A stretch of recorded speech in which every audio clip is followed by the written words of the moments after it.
अस्सलाम वालेकुम सिंध वासियो। आऊं आहियां अली रज़ा नुकुरच ऐं अवां ॾिसी रहिया आहियो संभारा चैनल। सभ खां पहिरियां आऊं अवां खे भलीकार कंदुसि पंहिंजे चैनल ते ऐं उन खां पोइ हिकिड़ी अहम मामले खां आगाह कंदुसि जेको हिन वक़्तु सिंध में वॾो मसइलो बणियल आहे। उहो इहो आहे त सिंध खे के अमर था चवनि ऐं के वरी महबूबा ऐं के वरी भिटाईअ खे सिंध जो घोट था चवनि। इन जो मतिलबु त सिंध वासी इन ॻाल्हि ते मुतफ़िक़ या क्लियर न आहिनि त सिंध खे अमर चइजे या महबूबा, जॾहिं त उहे ॿई लफ़्ज़ इंसाननि लाइ इस्तेमालु थींदा आहिनि। पर सिंध धरती मिटी आहे ऐं मिटीअ खे महबूबा चओ या अमर चओ या को ॿियो लक़ब ॾियो, उन ते को फ़र्क़ु न पवंदो। पर असांजी रहणी कहणी या रवैयनि ते ज़रूरु फ़र्क़ु पवंदो आहे।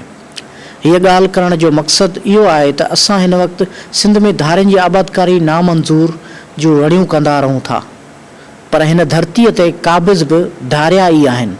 असांजे हथ में का बि शइ न आहे। जेकॾहिं तव्हां सिंध खे अमर चओ था त अमर जी हंज त हर उन लाइ हूंदी आहे जेको खेसि अमर सम्झे, ऐं अमर ई उहो फ़ैसिलो कंदी आहे त केरु संदसि औलाद आहे ऐं कंहिंखे हूअ झोलीअ में जाइ ॾींदी। इन जो फ़ैसिलो औलाद नथो करे सघे। मतिलबु त अव्हां जेकॾहिं सिंध खे अमर चवंदो त धारियुनि जी आबादकारीअ ते एतिराज़ु नथा करे सघो, छो त धारिया सिंध अमर जी हंज में अची रहिया आहिनि ऐं ख़ुदा जी मख़लूक़ ते एतिराज़ु करणु ग़लति हूंदो। जेकॾहिं सिंध धरतीअ खे महबूबा सम्झो था त इहा ॻाल्हि करे सघो था त धारियुनि जी आबादकारीअ सां असांजी महबूबा खे नुक़सानु थींदो ऐं को बि इंसानु हिन धरतीअ ते अहिड़ो न आहे गुज़रियो जेको पंहिंजी महबूबा खे ॿिए कंहिं सां शेयर करे। त पोइ फ़ैसिलो अव्हां कयो त छा सिंध खे अमर चवणो आहे या महबूबा। हिते इहा ॻाल्हि बि अव्हां लाइ पेश कंदो हलां त हिकु मुग़ल बादशाह हो जंहिं पंहिंजी ज़ाल सां शर्त लॻाई हुई त संदसि ॿी ज़ाल वारो पुटु ई ईंदड़ बादशाह थींदो। जंहिं ते संदसि ज़ाल पंहिंजे पुट खे घुराए वरितो ऐं उन खां पुछियो वियो त तोखे बादशाह कयो वञे त छा कंदे। उन चयो त हू पंहिंजे मुल्क या धरतीअ जी हिकु माउ जीअं ख़िदमत कंदो। बादशाह जॾहिं ॿिए पुट खां पुछियो त तूं छा कंदे, त हुन चयो त पंहिंजे मुल्क या धरतीअ खे महबूबा जीअं सींगारींदो ऐं उन जो ख़्यालु रखंदो। जॾहिं उहा बीमार थींदी त हू पाण संदसि ख़िदमत कंदो ऐं उन जे ॻुझनि मामलनि जी निगरानी बि करे सघंदो।